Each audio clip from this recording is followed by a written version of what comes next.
प्रदेश के 5 नेताओं की पार्टी की अध्यक्ष सोनिया गांधी के साथ मंगलवार देर शाम हुई बैठक हिमाचल कांग्रेस के लिए राहत भरी खबर है। इस बैठक में केंद्रीय मंत्री वीरभद्र सिंह, आनंद शर्मा, प्रदेश कांग्रेस अध्यक्ष कौल सिंह ठाकुर, कांग्रेस विधायक दल की नेता विद्या स्टोक्स व राज्यसभा सांसद विप्लव ठाकुर मौजूद रहीं। बैठक केवल 15 मिनट तक चली। सोनिया गांधी ने सभी नेताओं को चेतावनी दी है कि भविष्य में उन्हें प्रदेश में गुटबाजी की कोई शिकायत न मिले। सभी नेताओं को उन्होंने एकजुटता दिखाने के भी निर्देश दिए। सोनिया गांधी के साथ इस छोटी सी बैठक के दौरान प्रदेश के वरिष्ठ नेता खामोश ही रहे। कांग्रेस से जुड़े सूत्र बताते हैं कि सोनिया गांधी ने यह भी हिदायत दी है कि शिमला नगर निगम व विधानसभा के चुनाव सिर पर हैं और प्रदेश के नेताओं की अलग अलग जगह पर रैलियां व जनसभाएं करने से लोगों के बीच संदेश गलत जा रहा है।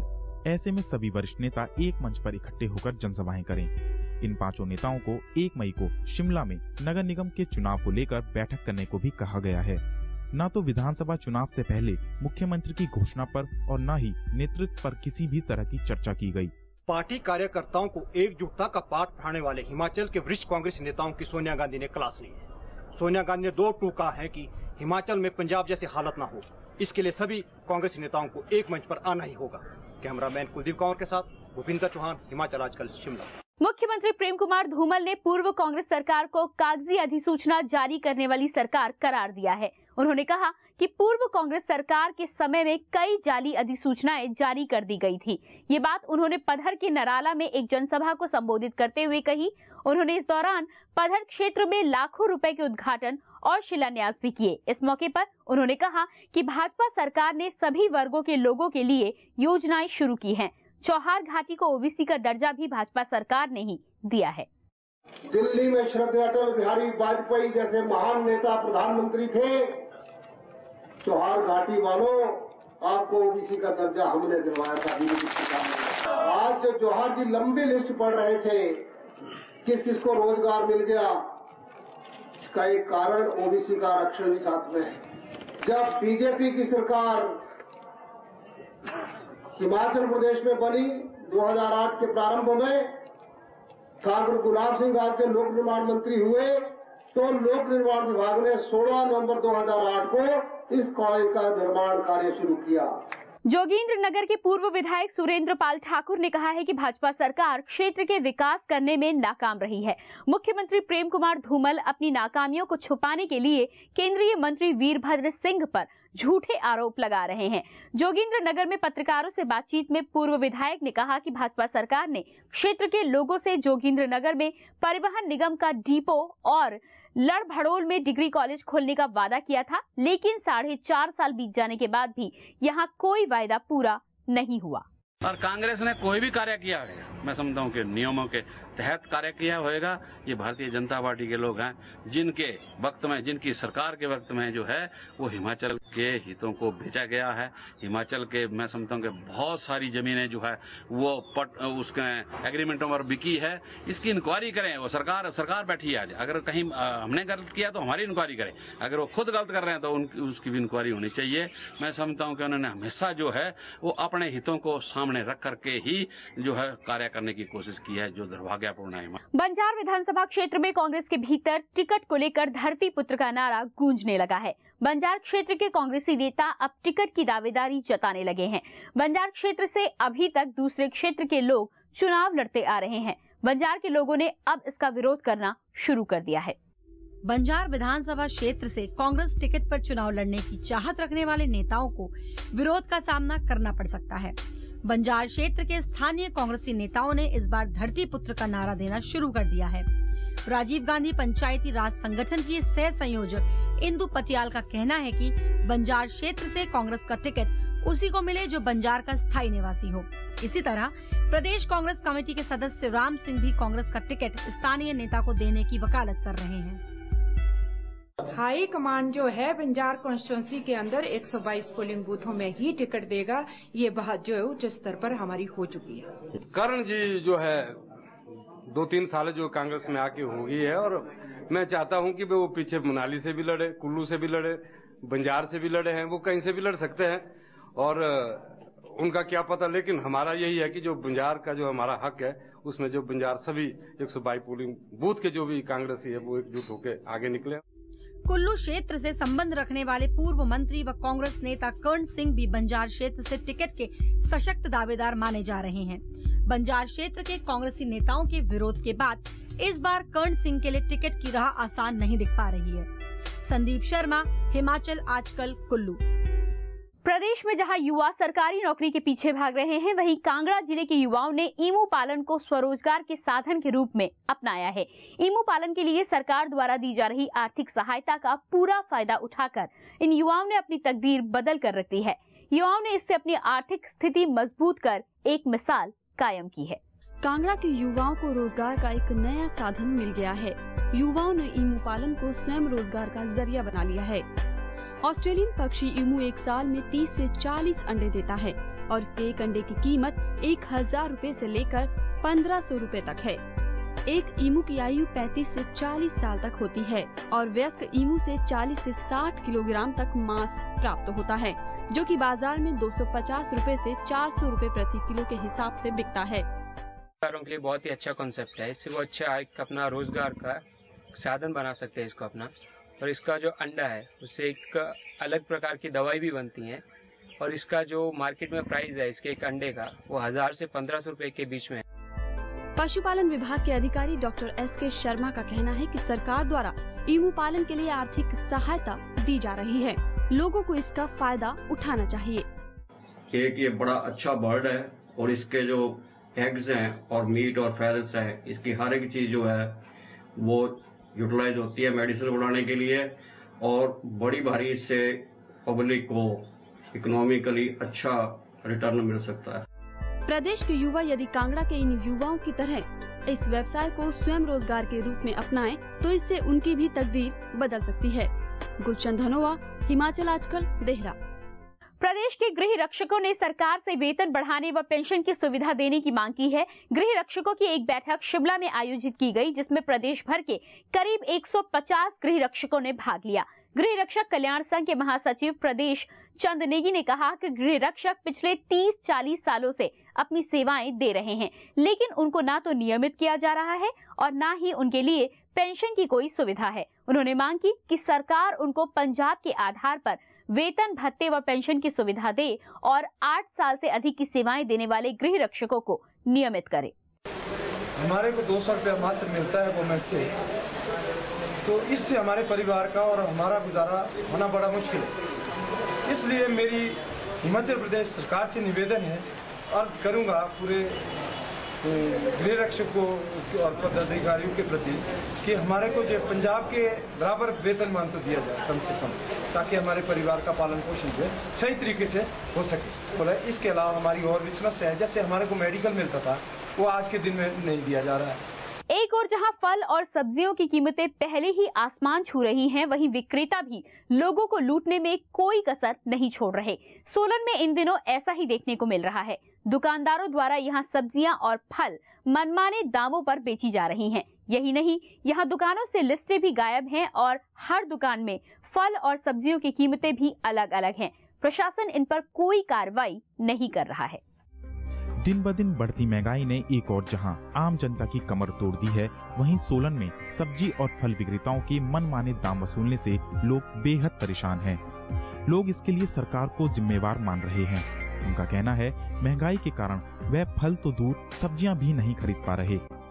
हम क्या खाएंगे, क्या बच्चों को खिलाएंगे। 70 रुपए 80 रुपए किलो तो हर एक सब्जी मिलती है। टमाटर देखो 50 रुपए किलो मिलते हैं। फल फ्रूट तो नाम ही न सुनो जी। उधर खाद्य एवं आपूर्ति विभाग के अधिकारियों का कहना है कि नियमानुसार दुकानों में रेट लिस्ट लगाना जरूरी है। यदि कोई इसका उल्लंघन करता है तो कार्रवाई अमल में लाई जाएगी। प्रदर्शन करने का मामला है वो मैंडेटरी है, आवश्यक है, और इस बारे में समय समय पर निरीक्षण भी किए जाते हैं। फिर भी जहाँ पे ऐसा लगता होगा कि किसी ने नहीं लगा रखी है, रेगुलर सूची किसी दुकानदार ने नहीं लगा रखी है, तो उस केस में कार्रवाई की जाएगी। प्रशासन भले ही कार्रवाई की बात करते हों, लेकिन हकीकत ये है कि प्रशासन के ढुलमुल रवैये के चलते ही दुकानदार मनमानी कर रहे हैं। मनीष शारदा, हिमाचल आजकल, सोलन। फिलहाल रुकेंगे छोटे से ब्रेक के लिए, लेकिन ब्रेक के बाद भी खबरों का सिलसिला जारी रहेगा। देवभूमि का सजग प्रहरी, हिमाचल आजकल। हिमाचल प्रदेश की राजनीतिक हलचल, सामाजिक चहल पहल, सांस्कृतिक व धार्मिक रबतों का बेहतरीन व अद्भुत संगम। देखिए हिमाचल आजकल प्रतिदिन रात्रि 9 बजे सिर्फ दिशा चैनल पर। ब्रेक के बाद आपका स्वागत है और अब एक नजर हेडलाइंस पर। हिमाचल के कांग्रेसी नेताओं को सोनिया गांधी की नसीहत, एकजुटता के साथ करें जनसभाएं।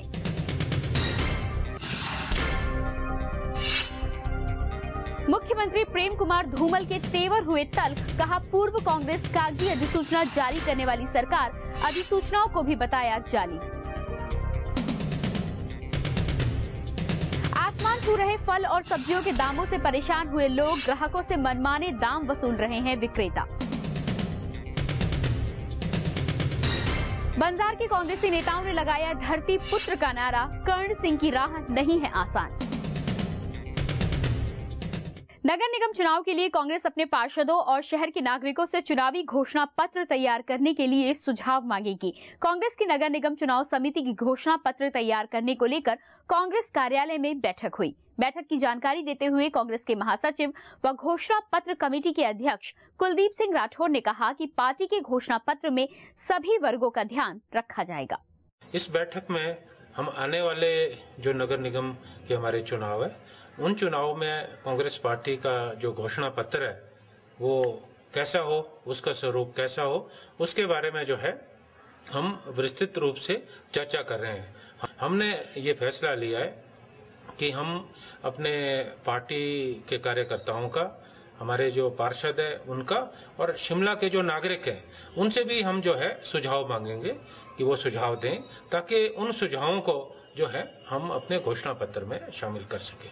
प्रदेश विश्वविद्यालय गैर शिक्षक कर्मचारी संघ की एक बैठक आज विश्वविद्यालय में हुई। बैठक में संघ के बीते वर्ष का वित्तीय लेखा जोखा रखा गया और संघ के अगले चुनावों पर भी विचार विमर्श किया गया। इसके अलावा कर्मचारियों से जुड़े कई अन्य मुद्दों पर भी चर्चा की गई।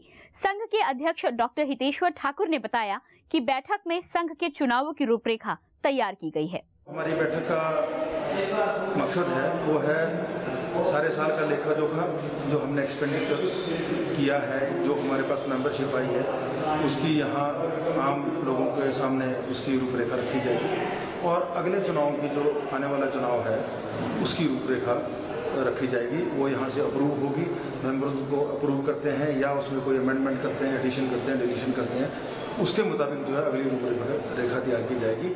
प्रदेश विश्वविद्यालय की एससीए ने विश्वविद्यालय प्रशासन के खिलाफ मोर्चा खोल दिया है। एससीए अध्यक्ष पुनीत ढांटा ने पत्रकारों से बातचीत में कहा कि विश्वविद्यालय भ्रष्टाचार का अड्डा बना हुआ है। उन्होंने कहा कि प्रशासन नियमों को ताक पर रखकर अपने चहेतों की नियुक्तियां कर रहा है। उन्होंने विश्वविद्यालय में हुई इन नियुक्तियों की विजिलेंस से जांच करवाने की मांग की और कहा कि यदि इसकी जांच नहीं की गई तो एससीए कुलपति का घेराव करेगी। इसमें जो मुख्य मुद्दा था कि विश्वविद्यालय के अंदर जितना भी करप्शन यहाँ पर फैला है उसके खिलाफ हम ये अपील करते हैं माननीय कुलपति महोदय से या मुख्यमंत्री प्रेम कुमार धूमल से कि जितने भी करप्शन के मामले यहाँ पर आ रहे हैं उस सब के ऊपर जल्द से जल्द कार्रवाई की जाए।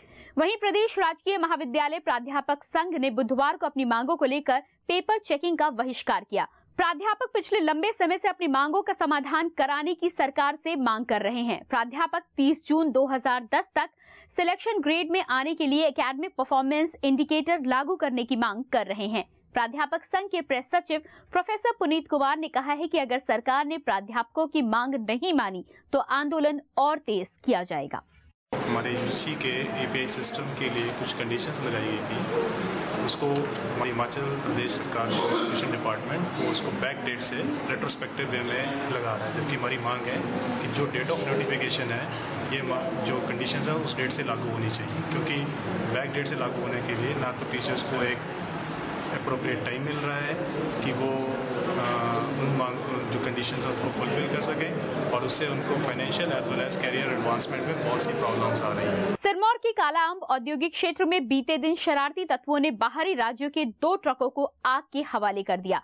बाहरी राज्यों के ट्रक ऑपरेटर आग लगाने की इस घटना के पीछे स्थानीय ट्रक ऑपरेटर यूनियन का हाथ मान रहे हैं, जो कि उनके ट्रकों को काम दिए जाने का विरोध कर रही है। औद्योगिक क्षेत्र में किसी संभावित अप्रिय घटना को रोकने के लिए यहां भारी पुलिस बल तैनात किया गया है। औद्योगिक क्षेत्र कालाअंब में मंगलवार शाम बाहरी राज्यों के 2 ट्रकों को जलाने की एक घटना सामने आई है। बाहरी राज्यों के ट्रक ऑपरेटर इसके लिए स्थानीय यूनियन को जिम्मेवार मान रहे हैं, लेकिन यूनियन इस घटना में अपना हाथ होने से साफ इनकार कर रही है। इस घटना के बाद पुलिस सतर्क हो गई है। पुलिस अधिकारियों का कहना है कि कानून का उल्लंघन करने वालों से सख्ती से निपटा जाएगा। एक गाड़ी में 50-50 सामान जल चुका है, एक में कम बिल्कुल 25% जला, तो गाड़ियों का कोई नुकसान नहीं हुआ इसको। बाकी हमने इसमें जो है FIR लॉन्च कर दी है और इन्वेस्टिगेशन कर रहे हैं। गौरतलब है कि औद्योगिक क्षेत्र में माल ढुलाई को लेकर विवाद काफी पुराना है, लेकिन यह मामला सुलझता नजर नहीं आ रहा है। सतीश शर्मा, हिमाचल आजकल, नाहन। पांवटा साहिब में पुलिस ने 2 युवकों को चरस के साथ गिरफ्तार किया है। पुलिस ने सूचना के आधार पर उत्तराखंड व हिमाचल की सीमा के गोविंद घाट पर नाके के दौरान इन युवकों को पकड़ा। ये युवक मोटरसाइकिल पर उत्तराखंड की ओर जा रहे थे। इनसे 332 ग्राम चरस बरामद की गई है। युवक उत्तराखंड के विकासनगर के बताए जा रहे हैं। उत्तराखंड से सटे सिरमौर के इलाके में चरस व अन्य अवैध कारोबार करने वाले तस्कर सक्रिय हैं। पुलिस ने इससे पहले भी कई बार यहां से चरस व अन्य नशीली वस्तुओं की तस्करी करने वालों को पकड़ा है। डीएसपी निश्चिंत सिंह नेगी ने बताया कि दोनों युवकों को चरस के मामले में गिरफ्तार किया गया है। चरस के आरोप में 2 व्यक्ति, एक का नाम रतिराम था, दूसरा नाम सुरेश था, इन्हें यमुना ब्रिज पे बाइक पे सवार होते हुए पकड़ा है। इनके पास करीब 360 ग्राम चरस पकड़ी गई है। ये दोनों निवासी विकासनगर के हैं। और अब एक नजर सुर्खियों पर।